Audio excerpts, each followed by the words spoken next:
બગદાણાની બબાલ થઈ નવનીત બાલદિયા મેદાન આવ્યા ને એ બાદ કોળી સમાજની એકતા જોવા મળી। આપણે જોયું કે કોળી સમાજના સમૂહ લગ્નની અંદર ઘણા બધા નેતાઓના નિવેદનો સામે આવ્યા હતા, પરંતુ હવે ભારતીય જનતા પાર્ટીના સાંસદ રાજેશ ચુડાસમા છે, એમના દ્વારા પણ કોળી સમાજને શું સંદેશો આપવામાં આવ્યો છે તેના વિશે વિગતે વાત કરીએ। નમસ્કાર, હું હંસિની અને તમે જોઈ રહ્યા છો નિર્ભય ન્યૂઝ।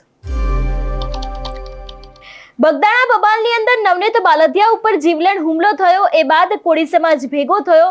કોળી સમાજ દ્વારા સરકારને રજૂઆત કરવામાં આવી, એસઆઈટીની રચના થઈ, મુખ્ય આરોપી સુધી એસઆઈટી પહોંચી પણ કરી। એ બાદ આપણે જોયું હતું કે સમગ્ર ઘટનાક્રમ સામે આવ્યો હતો, પરંતુ જે સમયે કોળી સમાજના સમૂહ લગ્ન હતા ત્યારે પરસોત્તમ સોલંકી દ્વારા ધોકા ઉપાડવાની વાતને લઈને ક્યાંક સ્પષ્ટતા કરવામાં આવી હતી। હીરા સોલંકીનું નિવેદન સામે આવ્યું હતું ને ક્યાંક દરેક નેતાઓ છે એ લોકો પોતાની રાજનીતિ ભૂલીને ન્યાય અપાવવા માટે થઈને પણ નવનીત બાલદિયાને થઈને મેદાન આવ્યા હતા।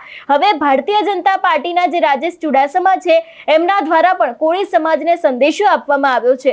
શિક્ષણની વાત કરવામાં આવી છે, તેની સાથે અત્યારે હાલ કોળી સમાજમાં જે પરિસ્થિતિ ચાલી રહી છે એ દરેક વાતને લઈને સાંસદ દ્વારા વધુમાં શું કહેવામાં આવ્યું છે, સાંભળીએ। મંચ ઉપર ઉપસ્થિત તો સૌ આગેવાનો અને સમૂહ લગ્ન સમિતિના પ્રમુખ મેરાવણ બાપા, આપ સૌ વડીલ યુવાન દોસ્તો, ભાઈઓ તથા બહેનો,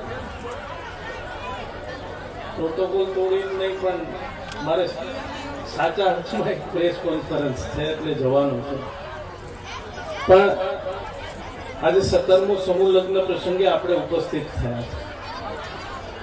આજે 54 દીકરા દીકરીઓ પ્રભુતામાં પગલા પાડી રહ્યા છે, પણ જ્યારે કોઈ કાર્ય કરતા હોય, કોઈ પ્રસંગની ઉજવણી થતી હોય અથવા આપણે વાર તહેવાર ઉજવતા હોય તો એમની પાછળનું કોઈ કારણ હોય છે।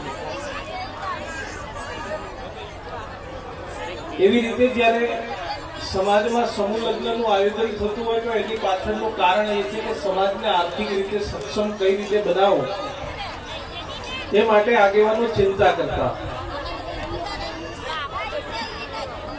અહીંયા બાપ બાપાને, પૂંજાભાઈ ને રાજા બાપાને બધા બેઠા છે। આ લોકોએ વર્ષો પહેલા 30-35 વર્ષથી ઘણી જગ્યાએ આપણે જોતા હોય કે ક્યાંક 35 વર્ષ પહેલા થતા હોય, ક્યાંક 30 વર્ષ પહેલા થતા હોય।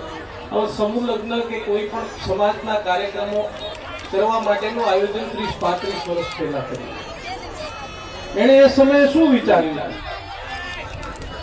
તો કે અમે સમાજમાં શિક્ષણનું પ્રમાણ કઈ રીતે વધે, સમાજ સંગઠિત કઈ રીતે થાય, સમાજમાં આર્થિક રીતે કઈ રીતે સમાજ સક્ષમ બને, સમાજ વ્યસન મુક્ત કેમ બને, સારા સમાજનું કેમ નિર્માણ થાય, એ બધા વિચારી અને એ આગળ વધ્યા। તો ચોક્કસપણે સમાજ સંગઠિત થયો, સમાજની વસ્તીની દ્રષ્ટિએ શિક્ષણનું પ્રમાણ વધ્યું, પણ જે પ્રમાણેની વસ્તી છે એ પ્રમાણે જો આપણે તુલના કરીએ તો હજુ પણ શિક્ષણમાં આપણે ઘણા પાછળ છે।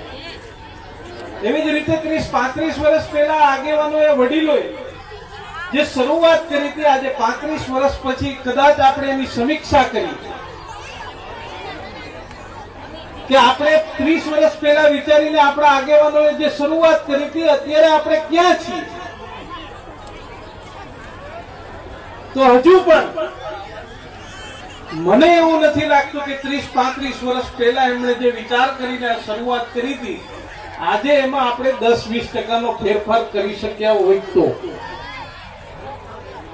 કારણ કે આપણે શિક્ષણમાં કદાચ ભૂતકાળના સમયથી થોડું સારું સમાજમાં શિક્ષણનું પ્રમાણ વધ્યું છે।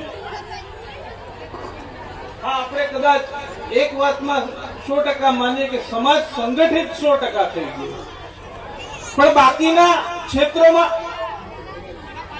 માત્ર આ સમૂહ લગ્ન નથી, આ સમૂહ લગ્ન એ સમાજમાં આર્થિક રીતે સમાજ સક્ષમ થાય, ખોટા ખર્ચાઓ બંધ થાય, એના માટે થઈને સમાજના લોકો ચિંતા કરતા હોય।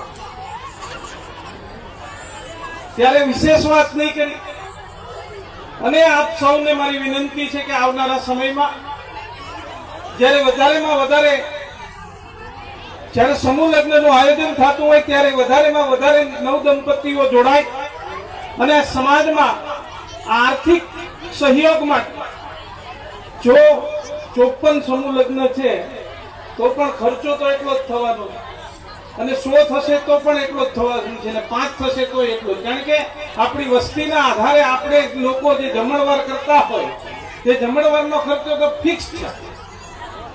એટલે આવનારા સમયમાં વધારેમાં વધારે સમૂહ લગ્નમાં લોકો જોડાય એવી વિનંતી કરું છું.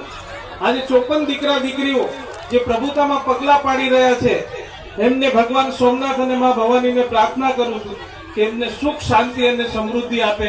ખાસ કરીને એના માતા પિતાને અભિનંદન આપું છું કે એમણે આ હરીફાઈના યુગમાં પોતે પોતાના દીકરાને દીકરીને અહીંયા પરણાવવાનો નિર્ણય કર્યો એટલા માટે એમને હું ખૂબ ખૂબ અભિનંદન આપું છું. ભારત માતા કી જય. જય કોળી સમાજ. તમારું શું માનવું છે આ વિષયને લઈને અમને કમેન્ટ કરીને ચોક્કસથી જણાવજો. તેની સાથે અમારી ચેનલ નિર્ભય ન્યૂઝને લાઇક, શેર અને સબસ્ક્રાઇબ કરવાનું ભૂલશો નહીં. નમસ્કાર.